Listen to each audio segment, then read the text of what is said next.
Denali National Park and Preserve brings people from all over the world to Alaska. But as Jaime Schwartzwald found out during part 2 of his summer series on the state's top visitor destination, some come to the Denali area to work. You know, a lot of these folks are, not native to Healy or Alaska or what have you. A lot of them are from Serbia and Bosnia, Nebraska. Matt Skemp is a member of the culinary support team at the Denali Park Village, nestled just south of the park entrance. He's talking about the diverse workforce comprised of roughly 160 summer employees, which support the food and beverage service at the village. Amber Stringer is working her 8th summer there.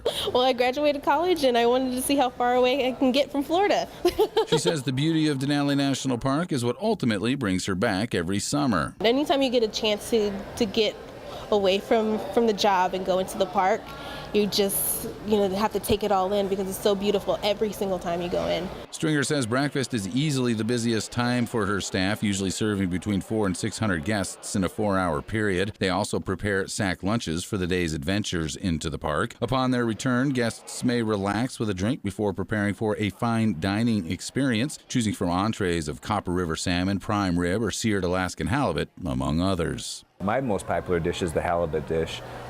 It's pretty delicate, and I really like the vinaigrette that's on top. It's light, kind of refreshing. Skemp says the remoteness of the village offers some challenges in providing fine dining. There's some difficulties logistically getting the food to us and what have you, due to the remoteness. But to have some more elevated, comfort foods is kind of what we consider it.